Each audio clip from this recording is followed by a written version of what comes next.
So we all know that I can be quite picky. We are at a place right now where I am only giving 5-star ratings to probably like 1 in every 20 books that I read, if that. We're having less than 10 5-star reads per year, and I'm reading at least 100 books per year. So I have discussed why this may be in the past, and I couldn't figure out whether I was just picking the wrong books for me, because a lot of the time I leave the books that I read up to chance. I use random number generators. I'm not very good at making decisions, so a lot of the time I don't intentionally pick the books that I want to read, or whether it was just because I like read so much now that I'm not as easily impressed as I used to be when I was reading, which is resulting in me enjoying a little bit less books. I still have quite a few 4 stars, but 5 stars are really hard to come by. So I thought it would be really cool if I did a 5-star audit. So I believe that this idea was originally from Meg with Books, who is an icon. I would recommend checking her out if you haven't already. But essentially she went through all of her 5 stars as documented on Goodreads and tried to find common threads between them to try and identify themes, tropes, subgenres that she tends to rate very highly, so she could then predict whether she would give some of the books on her TBR 5 stars. So that is what I'm going to be doing today. We're going to be aiming to find between 5 and 10 categories. I'm pretty sure that Meg did 10. Right now, without having looked into what my 5 stars are, like having them all laid out in front of me, I actually don't have that much faith in myself to find any sort of like common threads between them. We are going to be aiming for 10, but 5 is our minimum. And then we are going to be scoring my shelves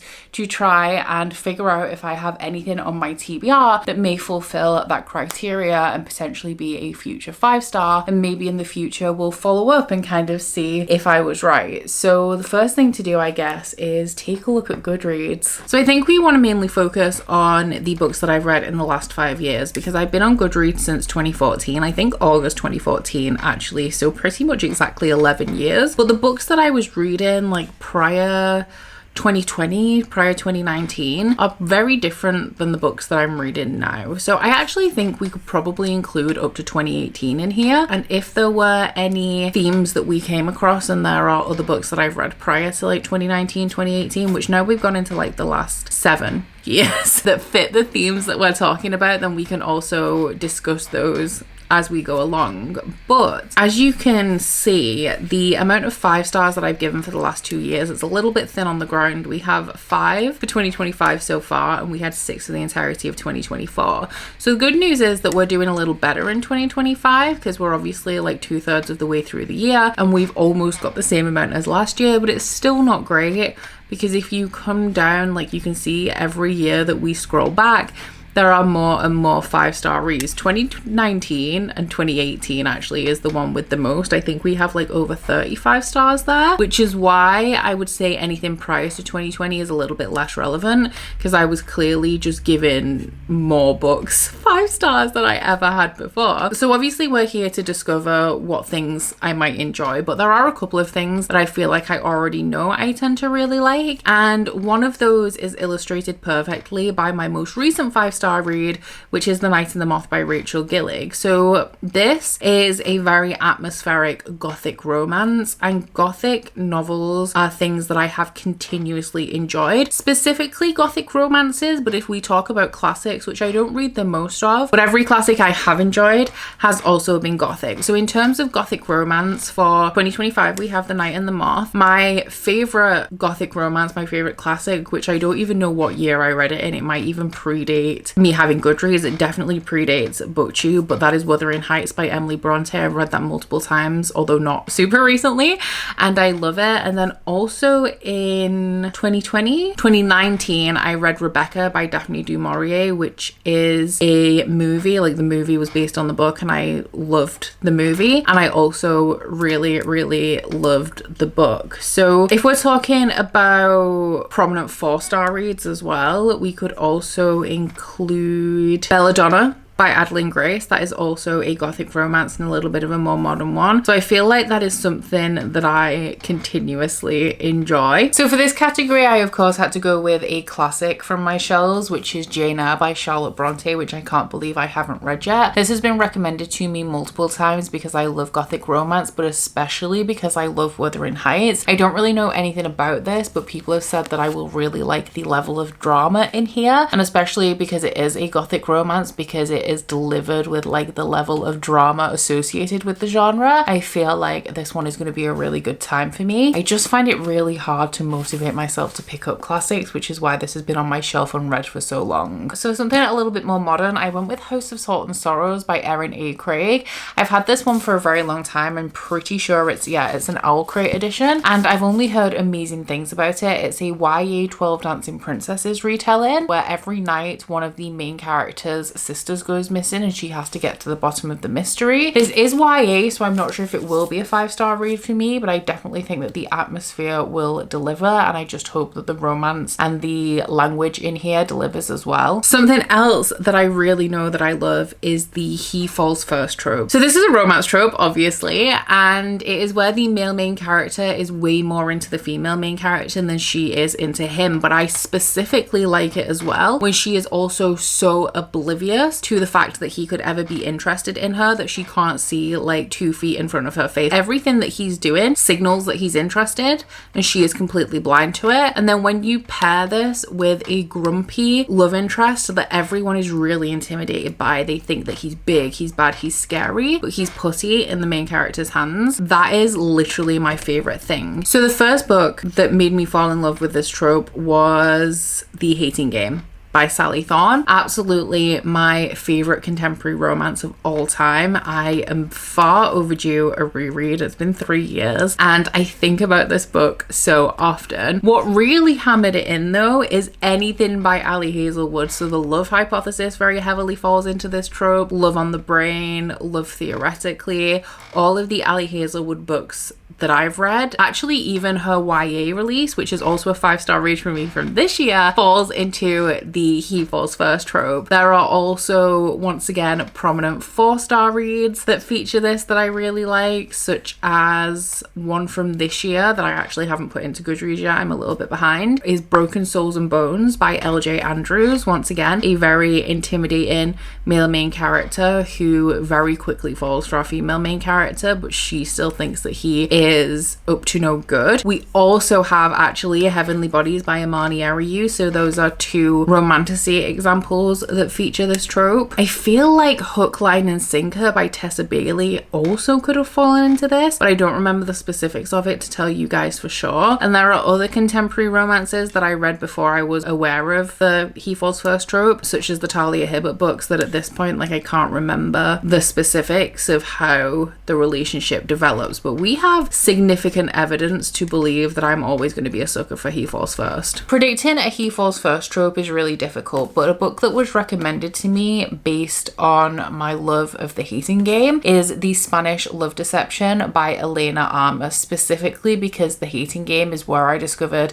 the he falls first trope. I have it on good authority that I'm going to get that same deliciousness in here. This one is a contemporary romance about a woman who is attending a wedding in Spain, a family wedding, and she has to take a date with her so that her family don't think that she's lonely, and she takes one of her co-workers that she actually really doesn't like with her, which is where we get that Hating Game comparison in here as well. And I feel like it is playing it pretty safe if I add Not in Love by Ali Hazelwood, because the other 4 Ali Hazelwood romances I've read all include the he falls first trope. I feel like this one is a pretty solid choice. I haven't, like I said, met an Ali Hazelwood book that I haven't given 5 stars to, so hopefully we're not going to find any exceptions to that anytime soon. So a subgenre that I have identified that I really enjoy, we're going to go way back to maybe 2018 or 19 at this point, The Illuminae Files by J. Kristoff and Amy Kaufman. This was my first foray into sci-fi horror.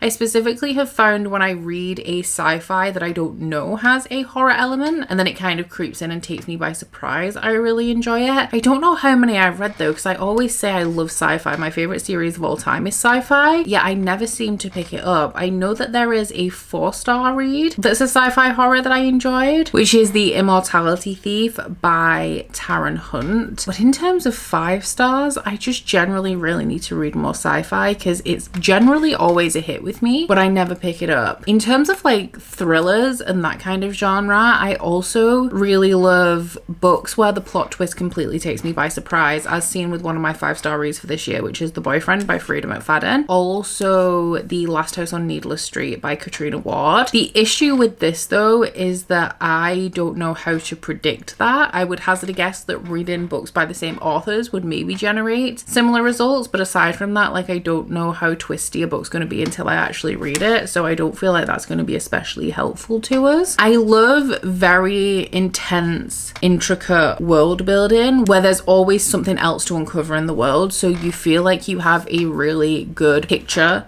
of the world, and then there's always like a little bit more to uncover. So Brandon Sanderson is famous for this. I haven't read a ton of Sanderson in recent years, but if you scroll back to, let's have a little look, 2020, has it been 2020 since I last read a Stormlight book? So like Words of Radiance is 2025 stars. We also have The Final Empire, and then at some point I read Oathbringer in 2021, right at the beginning apparently. Loved that. Also 5 stars over here. We have The Hero of Ages, which is the last of the first era of Mistborn. More recently, something that falls into this is The Will of the Many, and specifically in this regard of these types of books, they are very twisty because when the world is being developed, you never think that you don't have a full picture of it. Like, you understand everything that's going on. It doesn't feel like there's holes in the world building, which is actually one of the things that I really dislike when authors are trying to build a world this intricate, but it's very obvious that they're omitting information. This doesn't feel like you're missing anything, but everything that's revealed makes perfect sense, and this leaves room for some really great plot twists. I feel like Robin Hobb also world builds in this way, where the world is building gradually and you're kind of finding out more about the magic, and even when you get to book 11 in the Realm of the Earthlings, it's still something that is in keeping with what happened in book 3, even though nobody really knew about 90% of the magic in that book. It's not a particularly twisty series though. Red Rising, which is my favorite series of all time, I read book 1. Wow, I read book 1 a lot longer ago than I expected. Now it was 2021. I actually did not realize it had been that long. I did not give book 1 5 stars, but book 2, 3, I think 4, but definitely 5 and 6, all 5-star reads for me. They have very complex worlds, but it's more like the politics that are complicated in there, and this is a very twisty, intense series in that regard, but more because of the level of drama and character work and the betrayals that you have going on in that series, as opposed to necessarily the world building. But once again, it is a fantasy series where it's so gripping. Red Rising is a sci-fi fantasy. It's set in space, but it has like a military fantasy plotline. It does get more intensely sci-fi as the series goes on, and you get more and more like space battles though. But I don't know like if that would count as the same kind of story. This is why I said I wasn't confident that we would be able to find 10 categories, because right now I'm very solidly sat at 2. I feel like one of my issues is that I tend to rate books highly when they take me by surprise in that they're different from typical books in that genre, so they're doing something a little bit new, so I'm surprised by the contents of the book and it's not following kind of the same path that a ton of other books in the genre do. But that means that when we come to something like this, like everything is very, very different, and it's hard to like find a common thread between them. Something that I do really like actually that I've just spotted is very dramatic writing, like full of metaphor. Empire of the Vampire, or anything by J. Kristoff really, especially Nevernight, I want to say, which I read back in 2018. I think I read the first book in 2017, which would have been a 5-star read, but then I did carry on and read more from J. Kristoff. I read God's Grave, Dark Dawn, reread Nevernight, all in 2019. An author who also does this but in a lot more of a lyrical way would be Laini Taylor. The only book I've read by Laini Taylor so far is Strange the Dreamer, which I really loved. It's the atmosphere, I think, created by the level of drama in the language that really gets me. I'm also like a super dramatic person. I like really angsty, unrealistic, dramatic contemporary romances as well, which I don't know how to identify unless it's by author. Like I have certain authors that I rely on for that content. But in terms of like the dramatic language, I guess This Is How You Lose the Time War would also maybe fall into that, because this is a time travel story where the time travel is kind of irrelevant. It's more of the love story that happens between the time travel, and the stakes are really high because of the time travel element, which makes the romantic relationship like so much more dramatic. We also have a prominent 4-star, Magnolia Parks. The level of angst, pining and drama in the pure language of that book, like that series reminds me, or that book, because I've only read Magnolia Parks, reminds me of like your teenage love, like how everything felt so much more heightened, even though it wasn't. Like if he doesn't text me back in 3 minutes, I'm going to expire. Like it's that level of drama. And Magnolia Parks was very close to a 5-star for me as well. One of the books, once again, that I think about a lot. I feel like we have 3 there, so we could definitely include that. I wonder if we could include Red Rising for this actually, because it is the drama, the dramatic dialogue. Like I always describe Red Rising as having a Shakespearean style drama, because everybody is stabbing each other in the back. They're declaring blood feuds between families, and everything is just so emotionally intense that there's these like really charged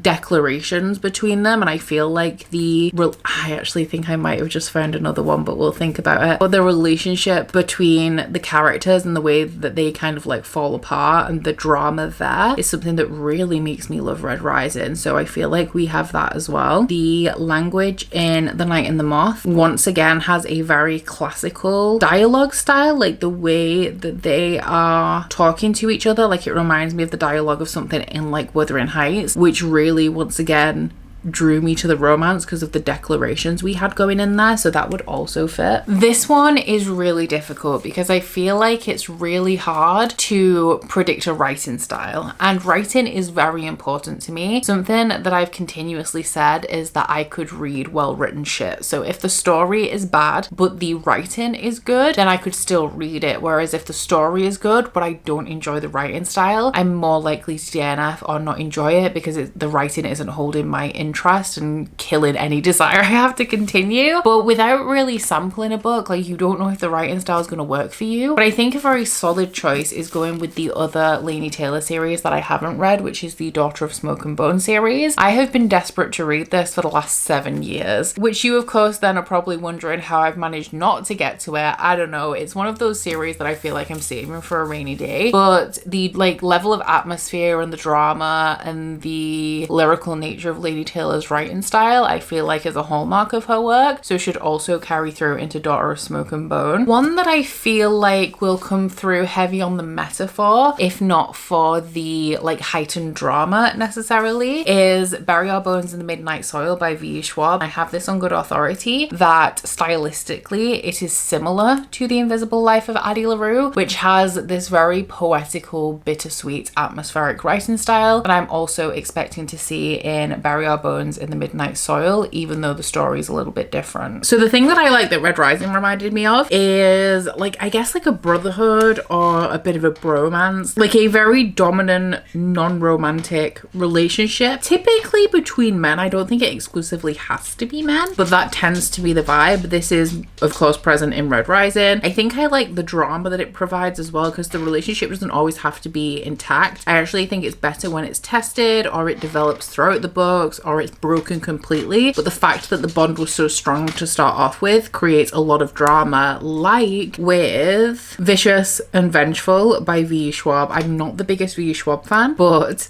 the Villain series is one of my favorite series of all time. The only other book that I really like by V. Schwab is The Invisible Life of Addie LaRue, which is that a gothic romance? It's definitely a bittersweet romance, I want to say. Also in terms of like bromances, brotherhoods, we have the relationships between, I guess, like Adolin and Kaladin, who don't start off as friends. They're very different people, but they do end up growing to be quite fond of each other. That one is from the Stormlight Archive. We also have, I guess, Robin Hobb, which features a soulmate bond between two characters who are very good friends, but in like don't even know how to describe them. They're just soulmates. They're soulmates, but it's not a romantic relationship. I guess, although this isn't my favorite thing about this series, The Faithful and the Fallen by John Gwynne also is quite a masculine series in general. So also I would say has some of those like really masculine bonds, and there is like a found family group of, I don't want to call them men because we start to see them as boys like when we are introduced to them, but they do grow throughout the series into men. So it's like a group of men who've kind of really grown up together and have an unbreakable bond as well. Brotherhoods are a little bit difficult to identify in my shelves because I feel like this is a theme that we get in fantasy that is typically marketed towards men or written by men. And while I do have some of that on my shelves, the vast majority of my collection are written by women or demographically like targeted towards women. But I did manage to find some that are indeed both written by men. One of them I'm really not sure about because I don't know if the author's writing style is going to be for me, but I am pretty sure that the Brotherhood theme is strong in this, and it is the Greatcoat series by Sebastian de Castell. I've DNF'd the first book in Sebastian de Castell's popular young adult series. This one is following a group of Greatcoats who have been disbanded because the king has been murdered, and they have gone on to take up like new jobs, but they find out that they are actually being framed for the king's murder, so they have to come back together again to figure it out, which I think sends them on this grand, I don't want to say adventure, but a series of events kind of outside of their control that they have to survive. I actually do not know too much about this series, but I'm pretty sure it does contain a brotherhood because the series is called the Gentleman Bastard series, with book one being The Lies of Locke Lamora, who I believe is the leader of the Gentleman Bastards. I've been putting off this book and also one other you are going to see in this video because they are unfinished series. They're top of my TBR in terms of being like acclaimed fantasy series that I think I'm gonna love. I just don't want to get stuck like I am with Game of Thrones, just endlessly waiting for a book that may never come. But I do think that I'll really enjoy this one as it is following this band of gentlemen bastards who I think they're like thieves and rogues as they go on their grand adventures. That's the vibe that I'm kind of getting from this, but I feel like it's mainly a fantasy story following this legendary like Robin Hood style figure and his band of merry men essentially. This is something different, but it is also something that a lot of those books that I've just mentioned fall into, but I guess like military fantasy I tend to enjoy. This is very present, like battle and also historically accurate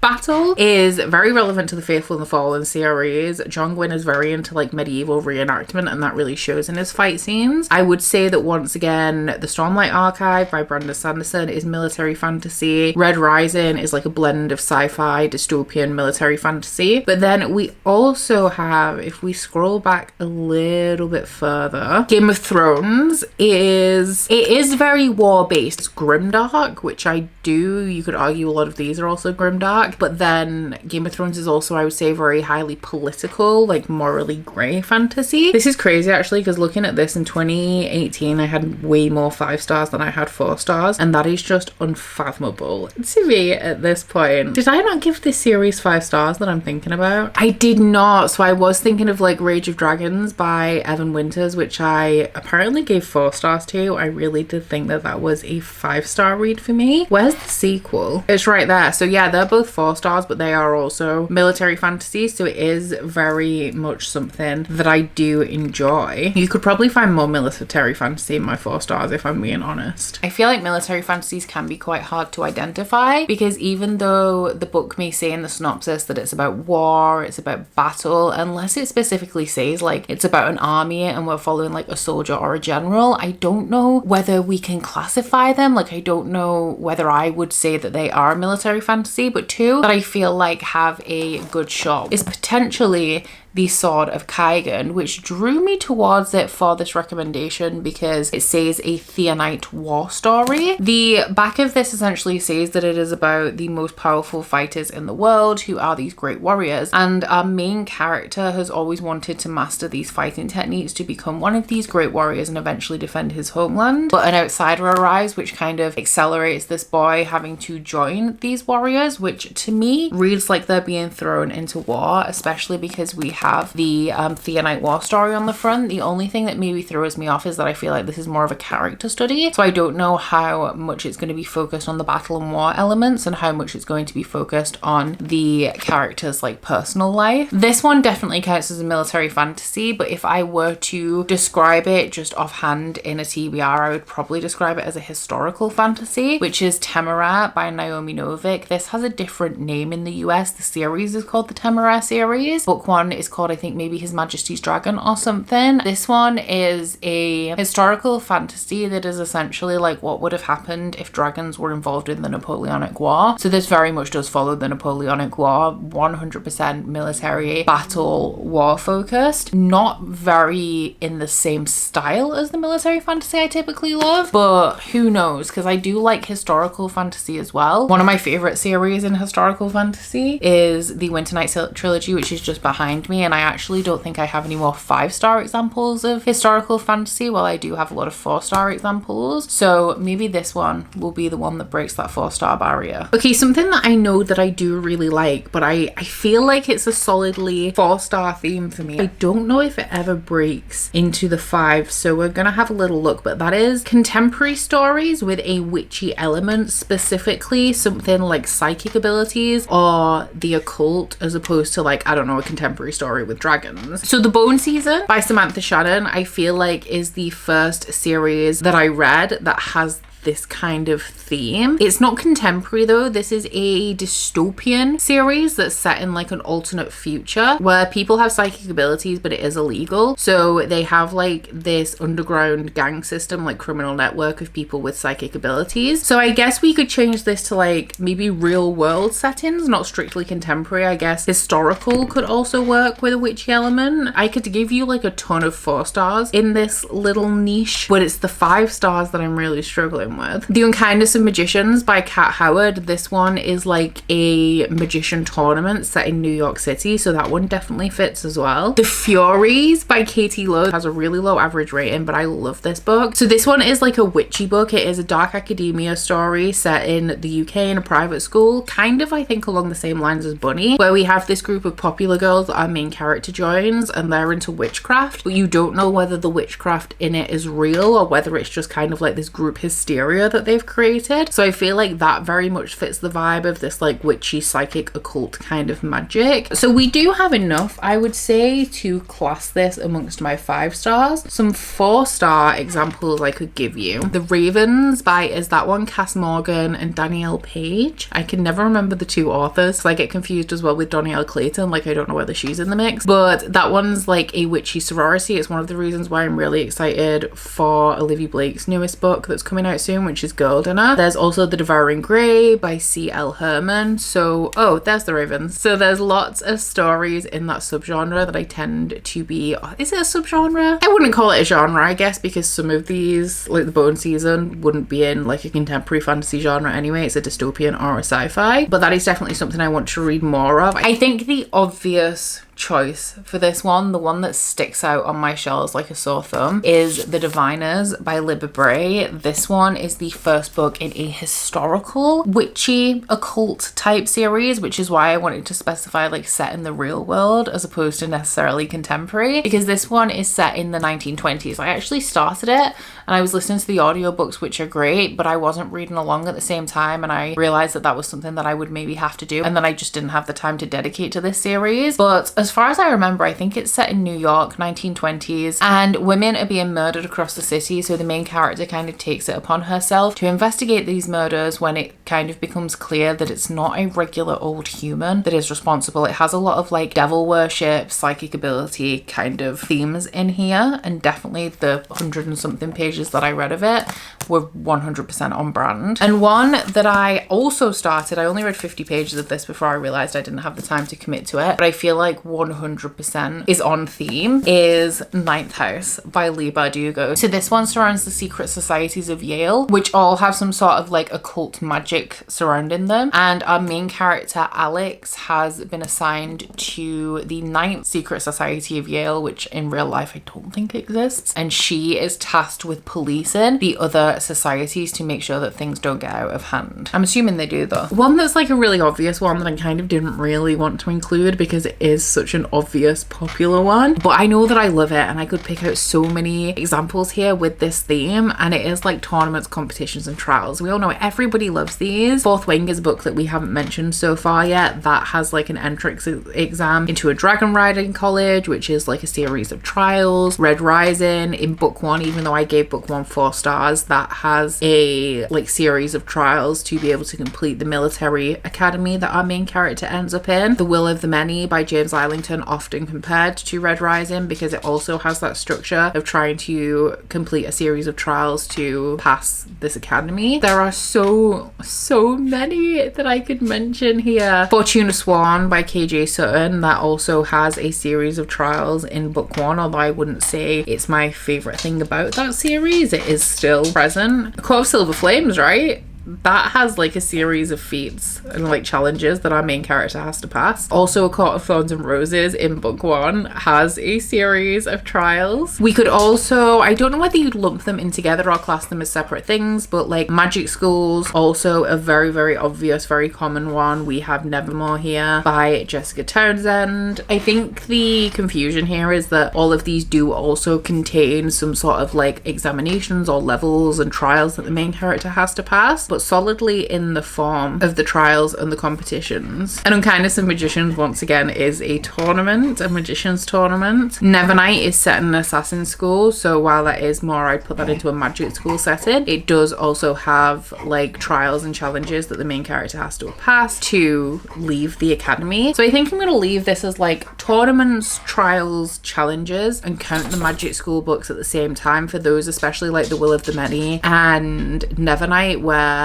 a set amount of tasks have to be accomplished to leave the academy, and that is the form, like the structure of the plot, as opposed to it really being about studying in the magic school, I think, although some of these books like Nevernight do also have a bit of that focus as well. But actually thinking about it, the second book in the Nevernight series, which is God's Grave, has gladiatorial trials, so still very much in that same realm. I have been meaning to get to this one for literal years at this point, and it is The Saviour's Champion by Jenna Moreci. I have only heard amazing things about this book. I think that the sequel was published a couple of years ago and people didn't love that one quite as much, but this one is a 5-star read for a lot of people. But this one is about a young man who ends up in a tournament to compete for the hand of the savior, who is somebody important in this world, and the reason why he's competing is actually to save his family. He doesn't actually care about the savior, but I'm assuming that changes throughout the course of this one. And one that's a little bit more out of left field that I saw on my shelves and was like, you know what, this counts but it's very different, is Battle Royale by Kusanta Kami. So this one is a translated book. It is the book that the movie Battle Royale was based on. I do know a lot of people say that the movie is better than the book, but I actually really like Japanese translated fiction, so I'm hoping that because of that reason I'm maybe more inclined to enjoy it. But this is essentially about a class of school children who end up taken to an island and they're told that they have to fight to the death until one is left standing. At this point, we're super familiar with Battle Royale formats because the Hunger Games took from this idea, as did like Fortnite, but this was the thing that started it all, so I'm really excited to dive into this at some point. Another really obvious one that we could go for is like Hate to Love or Enemies to Lovers story. I feel like Hate to Love is a little bit more broad than bringing it down to enemies or rivals, because I feel like this works for me either in a contemporary or a fantastical setting. So Nevernight once again has that plot line, although the romance isn't my favourite part of that series. It's definitely the writing, the atmosphere, the setting. There is most of the Sarah J Maas books.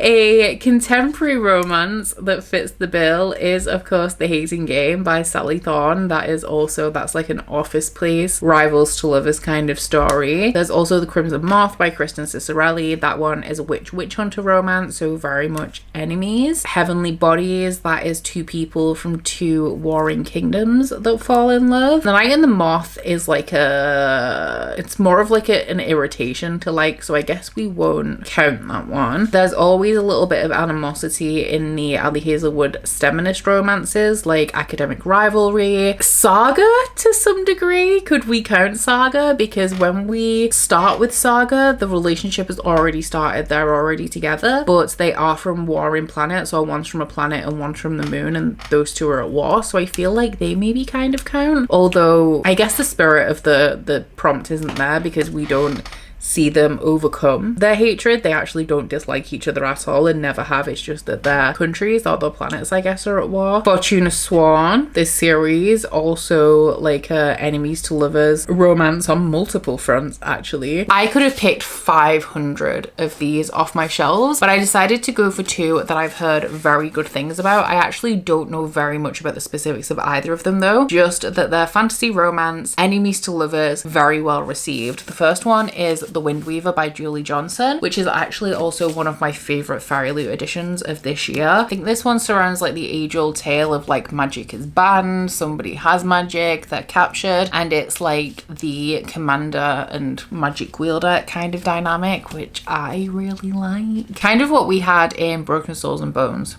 actually. And then the other one, I am so excited to get into this. I really hope I love it. But I know that it has an enemies to lovers romance, and I think it surrounds gods and monsters, and that is The Book of Azrael by Amber V. Nicole, which is book one in the Gods and Monsters series. So yeah, I guess it does. I don't know much about the main character of this one, but I believe she makes some kind of bargain with a monster, who I'm assuming is the person who becomes the love interest in this series. Well, up to 8. Okay, so we need, well, we don't need because we've achieved our quota, but we're looking for 2 more. One that is actually very recurring but is a little bit odd for me is that I like sweet, heartwarming contemporary stories, specifically in graphic format. So if we can find some evidence to support this, I'll scroll back a bit because I haven't been reading as many comics and manga as I used to, I guess. But my favorite manga of all time is right here, although I'm not sure that's the bulk of it. It is Orange by Ichigo Takano. It is about this group of friends, and one of them receives a letter from her future self saying that there is a new boy starting in their class who they're going to become friends with, and if they don't do something about it to kind of alter the course of the future, then that boy is not going to be with them at the place where like this letter is being written from. So our main character is trying to do everything in her power to make sure that that doesn't happen. One of the only times that I like a love triangle, but also like a really close-knit group of friends, and deals mainly with contemporary issues. Something of course that's also similar to this is Heartstopper. This is just a simple love story between 2 boys. One is gay and has been outed, so is technically openly gay, although it wasn't by choice, and one doesn't even realize that he's interested in boys until he starts a friendship with our other male main character. There are probably many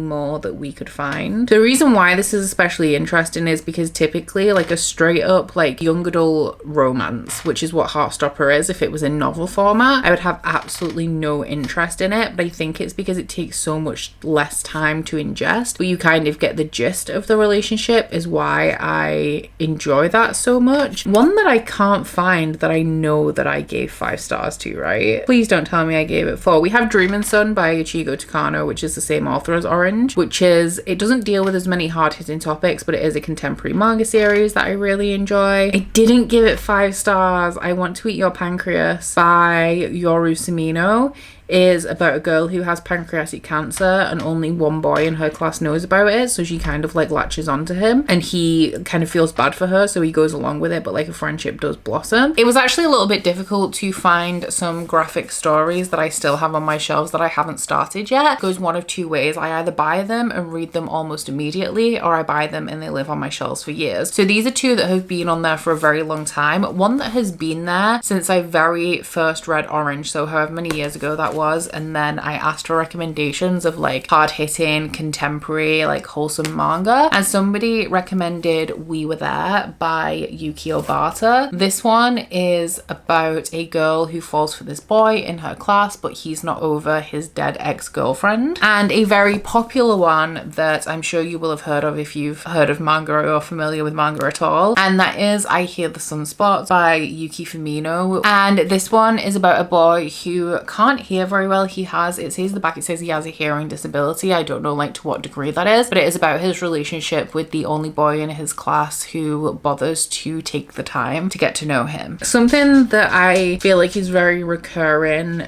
within the books that I enjoy, especially when we're talking about things like fantasy, is that I like really long books, often with a lot of slow pacing. So Robin Hobb, all of the Robin Hobb books very much fall into this category, and I gave the majority of the Robin Hobb books that I read 5 stars. She's one of my favorite authors. The Realm of the Eldlings is one of my favorite series of all time. The Stormlight Archive, a little bit more action. We've had it in military fantasy, but these books are really long and really, really slow, and sometimes quite difficult to follow because you don't know why something's irrelevant until you start to get deeper into the series, like at book 3. I would say that Red Rising is pretty fast paced. Empire of the Vampire actually felt quite slow to me, which I wasn't expecting because I don't feel like Nevernight. Oh, actually no, God's Grave. I definitely remember the first half of that being slow. The Invisible Life of Addie LaRue is a slow fantasy story. It's about a girl who I think sells her soul to the devil, and she's cursed with she lives forever, but nobody who sees her ever remembers her until one person specifically does. So that is like a very slow paced, bittersweet, once again beautifully written romance story. You also of course have like Game of Thrones. That's not especially fast paced. There are some books in the series that kind of just feel really endless. There's also a lot of slow pacing in like the Faithful and the Fallen series. The Will of the Many can be quite slow, although I don't feel like it feels like it because I was riveted through that entire book. So when it comes to fantasy specifically, I feel like I like big books with slow pacing. Like the dramatic writing styles, slow pacing is one that I feel like is very difficult to identify. I feel like my best bet if I'm looking for that kind of thing is going for like the long running fantasy series like The Realm of the Eldlings. I feel like that's my best indicator. So with that in mind, I picked up The Magician by Raymond E. Feist. I honestly don't know when I'm going to get around to it. It is technically a contender for Catch Up Book Club, and I don't want you to get excited because what I mean by that is that it qualifies for the base requirements of Catch Up Book Club in that it is an adult epic fantasy series that is extended with like more than one series set in the same world. Whether we read it or not, I have absolutely no idea because this is like a long haul and also somewhere intersects with another author's work as well. But because this has such a long, I'm assuming sweeping arcing plot, I'm assuming that the pacing is going to be pretty slow in this one. I have this copy because it was like 50p I think from a charity book table. I think I got 3 books for £1, including 2 other mass market paperbacks, but this is going to be painful to read, man. It's so small and so long. It's like nearly 700 pages. And one that is a little bit different, it is an adult fantasy staple that I think is going to be slow moving for a very different reason, is The Name of the Wind by Patrick Rothfuss. So what I understand about this one is that it is about this guy who's done it all. On the back of here it says, I've talked to gods, loved women, and written songs that make the minstrels weep. And he's this icon. I'm pretty sure he walks into like a bar or something, or a tavern, probably a tavern, you know, given the time period, and he spends 3 days telling his life story, and each book in this series is a different day of him telling that story. The reason why I think this is going to be slow is because it is somebody obviously telling their life story, so I feel like it's going to have not necessarily a conversational nature, but maybe we're going to meander a little bit. We're going to focus on his personal life as well as his great achievements. The only problem is that like the Gentleman Bastard series, this series is not finished, which is why I haven't read it yet, but I do need to read it because it is a fantasy staple. I actually think that this video was a lot harder than I expected it to be because I don't have a lot of 5 stars to begin with. I truly don't. Even going back over the last 5 years, I feel like we had very little to pull from. A lot of the books were like kind of out of the same series because I'm more of a series reader than I'm a standalone reader, so they're all kind of like new installments in the same thing. And I also found that when we identified some things that I liked, when it came to my shelves, I did not know what contained those themes. Something that I really struggled with actually, which I'm surprised about, is the like real world setting with a witchy occult element. I thought that I would have way more of those on my shelves, but I think it's because that is something that I have discovered that I've liked by accident, by books that I've read that just happen to be along those lines. It's not something that I ever thought that I would enjoy, so it's not something that I actively sought out for myself. And now I don't buy a lot of books within going into Waterstones and being like, this sounds good. So I've never really built up a collection of those types of books, whereas previously, like 5 years ago, I started to get into romantasy, so I went out and I bought a bunch of romantasy so that I had some at home to choose from, and I never did that for that particular little niche that I've discovered that I enjoy. I feel like I've discovered that maybe my collection doesn't necessarily reflect a lot of my 5-star preferences, and maybe that's something we're going to have to look at changing. I think because we're working on getting down my TBR at the minute, which is actually going pretty well. Once I have more space to actually buy books, things like contemporary witchy books, more sci-fi are the directions that I'm going to be going in, because they're not coming into my collection organically. Enemies to lovers, 10 a penny of those, but occult books set in the real world is where I'm lacking. And I also would like to develop a little bit of a horror collection as well, kind of along the slasher line, because I feel like with the horror genre, which I've dabbled with, I think that is another area that I really like, and if I explored it, I would find a lot of 5 stars there. Kind of going hand in hand with the occult books in a real world setting, I also do really like slasher type novels and things that are reminiscent of like 90s horror movies. But let me know down in the comments if you can recommend me any books that fit any of these niches, especially the ones that are a little bit more difficult, like the really dramatic writing style, and also the witchy occult books, which I don't think are a niche, they're just a niche on my shelves. Maybe books that you think have a really good brotherhood or like bromance element. I would love to know. If you would like to let me know you were here but you don't feel like you have anything to say, leave me like a leaf or like the wind blowing emoji for the name of the wind. But aside from that, guys, please don't forget to like this video if you liked it, and subscribe if you wanna. If you head into my description box, you'll find a link to my Goodreads, my Instagram, and my Patreon if you'd like to follow me on any of those. But that's it from me today, guys. Bye. Oh, you bite your friend like chocolate. You say you'll go and nobody knows, with guns hidden under our petticoats. We're never gonna quit it, no, we're never gonna quit it, no.